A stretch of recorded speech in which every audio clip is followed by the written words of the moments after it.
Sebab tu kalau tanya saya, ketiga-tiga aliran ini, Asy'ariyah, Maturidiyah, Hanabilah ataupun Salafiyah, kesemuanya adalah ahli sunnah.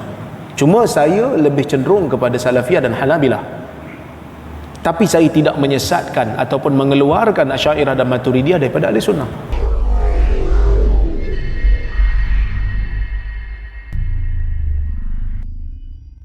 Saya ada soalan, dia kata, saling berlaku perdebatan tentang kesahihan kitab Ibanah. Apakah status sebenarnya?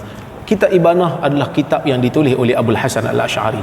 Sememangnya kitab Ibanah itu, walaupun ada percanggahan pendapat, tetapi ia sama seperti mana yang ada di dalam kitab Risalah ila Ahli Saghar yang ditulis juga oleh Imam Abul Hasan Al-Asy'ari. Jadi Imam Abul Hasan Al-Asy'ari memang penulis kitab Ibanah, dan kitab Ibanah itu tidak ada penyelewengan seperti mana yang didakwa oleh setengah pihak, kerana nukilannya sama dalam kitab-kitab Abul Hasan Asy'ari yang lain.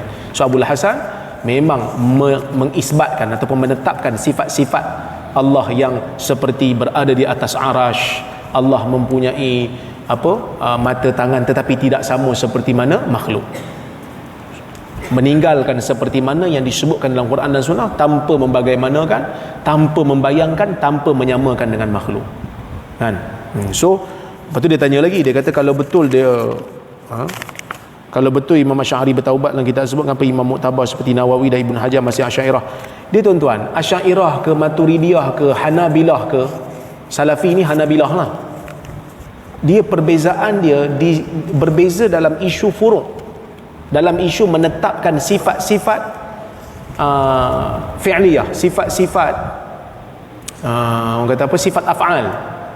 Allah turun ke tidak, Allah melihat ke tidak, Allah kita kata berada di atas arash tu perlu ditakwil ataupun tidak, Allah murka tu macam mana nak takwil. So mereka percaya seluruhnya dengan ayat Al-Quran, tetapi mereka berbeza tentang cara pemahaman.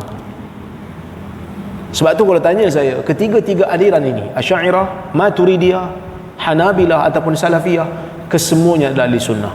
Cuma saya lebih cenderung kepada Salafiyah dan Hanabilah. Tapi saya tidak menyesatkan ataupun mengeluarkan Asy'ariyah dan Maturidiyah daripada ahli sunnah, kerana mereka itu adalah ahli sunnah wal jamaah. Jadi kalau kita berhadapan dengan imam-imam seperti Ibnu Hajar, seperti Imam Nawawi, kita mengatakan mereka ahli sunnah. Cuma ada tak pandangan-pandangan yang kita tak setuju? Ya, kita ada benda yang kita tak setuju dengan mereka. Ustaz, hebat sangat kita tak setuju dengan Imam Nawawi. Bila kita tak setuju dengan Imam Nawawi, bukan kita buat pendapat sendiri, kita setuju dengan imam-imam yang lain pula, kan? Ada imam-imam yang lain yang kita ikut dalam masalah tertentu. Jadi sebab itu dalam masalah akidah yang furu' ni tuan-tuan, selagi mana dalam daerah furu' akidah, kita berlapang dada dan kita kata, saya pilih mazhab ini, saya pilih aliran ini, tapi saya tak keluarkan mana-mana Asy'ariyah daripada dan Maturidiyah daripada kerangka ahli sunnah wal jamaah yang luas. Itu je, kan? Sebab kita mengambil manfaat daripada Imam Baihaqi, daripada Ibn Hajar, daripada Imam Nawawi. Cuma ada tak yang kita tak setuju? Ada juga. Macam tuan-tuan ambil pandangan ulama mazhab Syafi'i, Imam Syafi'i umpamanya ada pandangan. Ada tak tuan-tuan dalam beberapa perkara tuan-tuan tak ambil pandangan Imam Syafi'i? Ada. Contohnya macam hakim perempuan. Perempuan boleh jadi hakim tak dalam mazhab Syafi'i? Tak boleh kan? Tak boleh. Tapi macam mana hakim ada pula hakim perempuan sekarang? Ambil mazhab Hanafi yang membenarkan. So ada perincian. Dalam mazhab Syafi'i umpamanya, nak menjadi imam, nak menjadi pemimpin negara, mesti Quraisy. Boleh tak apalah, tuanku Syed Sirajuddin memang daripada Quraisy, Syed.